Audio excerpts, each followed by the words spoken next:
नमस्कार। आप देख रहे हैं पंजाब केसरी लाइव और मैं हूं विनोद कुमार। विश्व हिंदू परिषद अपने 60वें स्थापना दिवस के अवसर पर हित चिंतक पखवाड़ा बना रही है और इस वक्त हमारे साथ शक्तिदत्त शर्मा जी हमारे साथ जुड़ चुके हैं, जो प्रांत वाइस प्रेसिडेंट व उप प्रमुख हैं। शक्ति जी, आपका स्वागत है। कैसे चिंता आई? लगातार मुझे लगता है कि कन्वर्शन के मामले बढ़ रहे हैं, तब आपकी चिंता नहीं आई। आपको ऐसे संकेत मिले होंगे, आपको लगा होगा कि गांव की तरफ भी रुख करना चाहिए। गांव में आपकी एक्टिविटीज पूरी तरह से, मैं ये कहूंगा कि संतोषजनक नहीं है और आज गांव से बहुत ज्यादा धर्मांतरण के मामले सामने आ रहे हैं। जी शक्ति जी। धन्यवाद। एक तो आपने समय दिया इसके लिए, और विश्व हिंदू परिषद ने जो अभियान शुरू किया उसके बारे में चर्चा के लिए कहा, इसके लिए आपका धन्यवाद। ये देखिए विनोद जी, ये जो विश्व हिंदू परिषद एक जो संगठन है, ये पहले भी ऐसे कार्यक्रम 3 साल के बाद हित चिंतक अभियान लेता है जी। और पिछले 3 साल पहले भी ये कार्यक्रम हुआ था। तो कोई भी संस्था अपने आप को समाज के साथ जोड़ने के लिए और समाज को अपने साथ जोड़ने के लिए एक अभियान लेती है।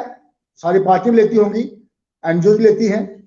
तो विश्व हिंदू परिषद भी क्योंकि एक बड़ा संगठन है, लेकिन जो आपने इस समय कहा कि गांव की ओर जहां जो धर्मांतरण के मामले हैं, कन्वर्शन के मामले हैं, इस प्रकार से जो मुद्दे आ रहे हैं, इनको देखते हुए हमने इसको थोड़ा गंभीरता से लिया है कि समाज जो है वो विश्व हिंदू परिषद जो एकमात्र हिंदुओं के लिए एक आस दिखाई देती है। अभी देखिए, मैं इसलिए नहीं कह रहा कि आप चर्चा में लिए हैं, तो 1964 से लेकर आज तक विश्व हिंदू परिषद का इतिहास देखा जाए तो राम मंदिर से लेकर के 370 और समरसता का, आदिवासियों के अंदर काम करने का जितना भी कार्य किया है, हिंदू समाज को हमारे ऊपर एक फेथ बना है, एक हमारे यकीन बना है, विश्वास बना है कि ये संस्था एक ऐसी है।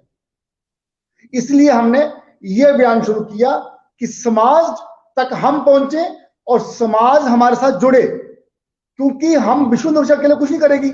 जो करना है समाज प्रतिरोध करेगा, समाज रिएक्शन करेगा और समाज ही चिंता करेगा। इसलिए हित चिंतक अभियान है कि विश्व हिंदू परिषद का हित चिंतक नहीं बनना है, हित चिंतक बनना है हिंदू समाज का। इसलिए हमने ये अभियान लिया है। तो 6 नवंबर से लेकर के और 20 तक इसको 15 दिन चलाएंगे। और गांव के अंदर आपसे आपसे आपसे ये पूछना चाहूंगा कि इस वक्त धर्मांतरण का क्या पोजीशन है जम्मू कश्मीर में?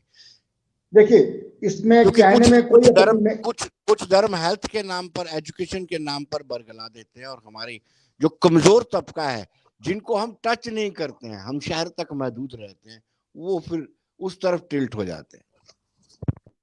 इसमें कहने में कोई हमें आपत्ति नहीं है कि जो ईसाई मिशनरीज हैं वो अगर किसी की टांग को खरोच आ गई है, उसको एक बार कहीं टेंच लगा करके कोई दवाई पट्टी कर देंगे तो वो उसको अपने धर्म में लाने के लिए उसको करास पहनाने तक रुकेंगे नहीं। वो कोई चैरिटी नहीं करते हैं, कोई गरीब तबका देख करके। ये बात आपकी ठीक है कि जिसे तथाकथित अछूत वर्ग कहा जाता है, हालांकि ऐसा कोई है नहीं समाज के अंदर। और विश्व हिंदू परिषद ने समरसता के लिए और परम पूज्य जो सत्संग चालक हुए गुरु जी सदाशिव गोलवलकर जी, उन्होंने तो विश्व हिंदू परिषद की स्थापना ही इसलिए की थी कि कोई पतित नहीं है समाज के अंदर। छुआछूत नाम की हमारे हिंदू समाज में वर्ण व्यवस्था थी, लेकिन छुआछूत नहीं थी। ये तो इसलिए ये बात कहनी पड़ेगी कि इस समय कन्वर्शन, धर्मांतरण जम्मू कश्मीर के अंदर, जैसे सांबा के अंदर नड है, जोड़िया के अंदर है, नीचे जो अपना अररिया के अंदर जो बॉर्डर एरियाज हैं, और यहां जहां इनको मौका मिलता है ये लोग जोर से करते हैं। लेकिन विश्व हिंदू परिषद ने भी पूरे तरीके से इनको काउंटर करने के लिए और समरसता का भाव लेकर के समाज के अंदर जा रही है। शक्ति जी, अगर उनको किसी के गरीब गुरबा की खरोच का इतना है, ध्यान है, तो विश्व हिंदू परिषद भी खरोच का ध्यान रखे ना। आपने तर्क तो दे दिया। देखिए, विश्व हिंदू परिषद केवल आंदोलन करने तक सीमित नहीं है।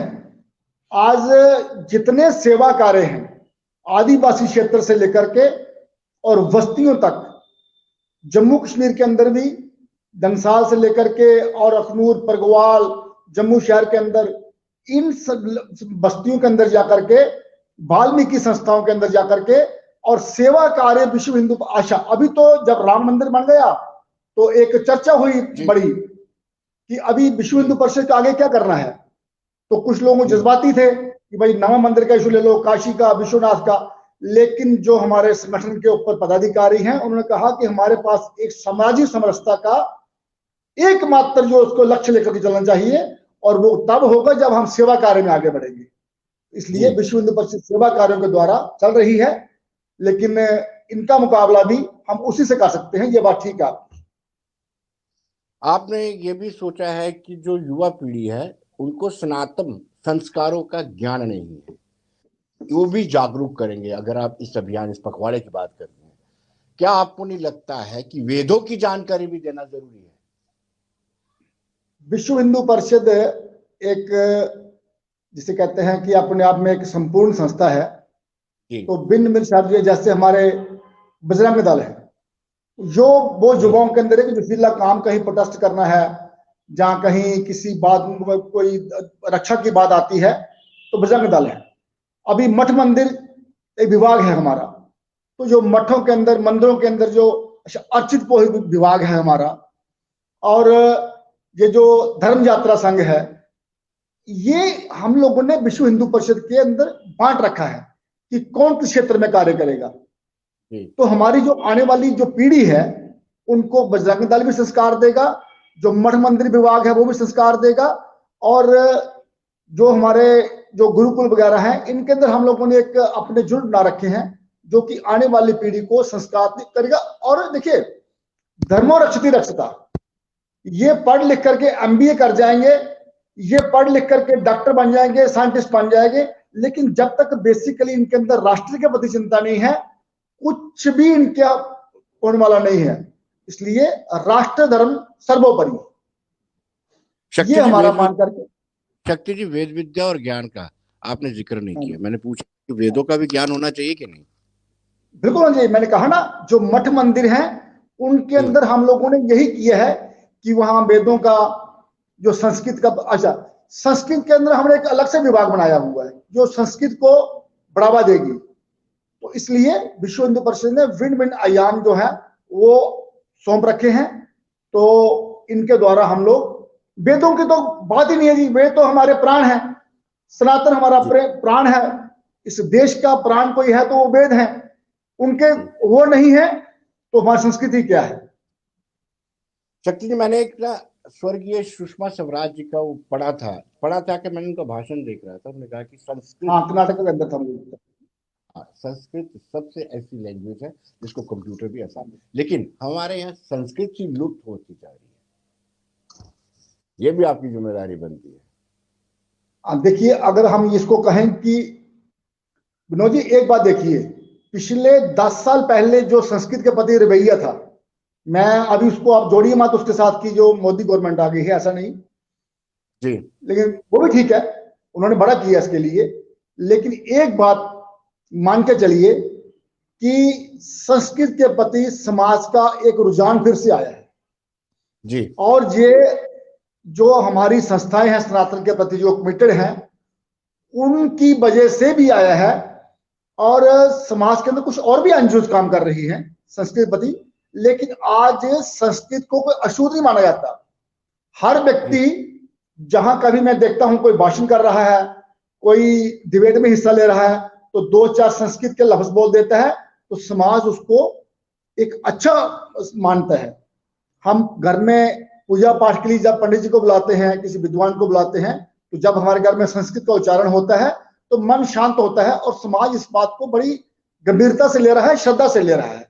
तो हम लोग भी विश्व हिंदू परिषद इसको लेकर के जो अर्चित पुरोहित विभाग हमने बनाया हुआ है, उनके अंदर विशेष रूप से यही रखते हैं कि बच्चों को कुछ नहीं तो हिंदी, उर्दू, अंग्रेजी सब सिखाइए, लेकिन बेसिक संस्कृत जो है वो जरूर सिखाइए। आपने कहा कि गोरक्षा को लेकर के भी किया जाएगा, लेकिन आपको बता दें, लखनपुर से लेकर बनिहाल तक ये सारे का सारा धंधा चल रहा है और आपकी नजर से छूटा नहीं हुआ है। कोई रियायत दी जाती है कि सरकार अपनी है, ज्यादा हल्ला नहीं करना है। देखिए मनोज जी, ये मैं इसको विडंबना कहूंगा कि गौ माता को हम जितना आदर मान देते हैं, जितना उसको हम धार्मिक तौर पर मानते हैं ना, देखिए एक होता है धार्मिक होना, एक होता है धार्मिक रक्षक होना। हम घर में गौ को पीड़ा देते हैं, गौ को पूजते हैं, लेकिन अपने स्वार्थ के लिए। शक्ति लेकिन जी, जब मैं उस पर आपको कोई आपत्ति आती है, शक्ति जी एक मिनट आपको रहूंगा। कभी आपको सुबह मौका मिले ना, आप बाहु प्लाजा के पास आए, वहां कितनी आवारा गौएं होती हैं और बड़ी बड़ी मर्सिडीज में लोग उनको पीड़ा देने के लिए आते हैं। और जिनकी गौ है उनको इसका एहसास होना चाहिए कि गौ माता का मान सम्मान होना चाहिए। मैं यही कह रहा हूं, मैं यही कह रहा हूं आपको।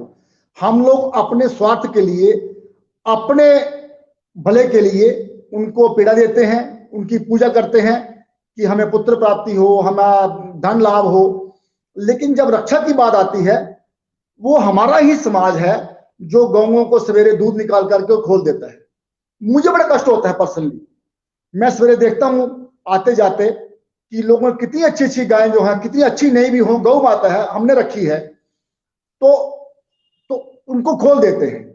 ये समाज के ऊपर एक जिम्मेदारी है और मैं अपील करूंगा। और दूसरी बात जो आपने कही कि यहां से लेकर के बनिहाल तक धंधा बन गया है, समाज को ही आगे आना पड़ेगा। धर्म, धार्मिक होना एक बात है, गौ की पूजा करना एक बात है। हम विश्व हिंदू परिषद के अंदर, हालांकि मंदिरों में एक स्लोगन लगता है आरती के बाद कि गौ माता की जय हो, लेकिन विश्व हिंदू परिषद कहती है गौवंश हत्या बंद हो, धर्मांतरण बंद हो, भारत अखंड हो। यह फर्क है विश्व हिंदू परिषद और आम समाज में। गौ माता की जय हो ये सब बोलेंगे, गौवंश हत्या बंद हो इसके लिए गुर्दे चाहिए, जिगर चाहिए, और वो हम कहते हैं। यही समाज को हम संदेश देना चाहते हैं। शक्ति जी, कुछ एसएचओ पैसे देकर के एसएसपी से अपनी ट्रांसफर हाईवे पे करवाते हैं इसी धंधे के लिए। उनको भी आप ज्ञान बांटेंगे कुछ? एक बार जरा रिपीट करिए, मैं सुना नहीं इसको। मैं ये कह रहा शक्ति जी, कुछ एसएचओ पैसे दे करके हाईवे पे अपनी ट्रांसफर करवाते हैं क्योंकि उनको ये धंधा करना होता है, ये मंदा धंधा भी उनको सूट कर जाता है। देखिए, मैं कोई इसके लिए आपको ये नहीं कह सकता कि ऐसा नहीं करते होंगे। इसी समाज के अंदर ऐसे लोग हैं। अगर ये हमारा सारा समाज शुद्ध हो जाता तो आज हमें इतनी मुशक्कत करने की आवश्यकता नहीं पड़ती। इसलिए ऐसे लोग हैं। पहले भी ध्यान में आया है, एसपी लेवल तक लोग थे, एसएसपी लेवल तक लोग थे जिनको हमने नंगा किया है। और आपकी बात ठीक है कि जब तक ये थानेदार नहीं चाहेगा तो कुछ नहीं जा सकता। एक चप्पल चोरी नहीं हो सकती है, सुई वहां से नहीं निकल सकती, एक वहां स्कूटर नहीं निकल सकता। जो होता है, अगर जहां तो उनकी अगर जानकारी में नहीं है तो वो नालायक है, अगर जानकारी के बाद वो निकलता है तो वो करप्ट है।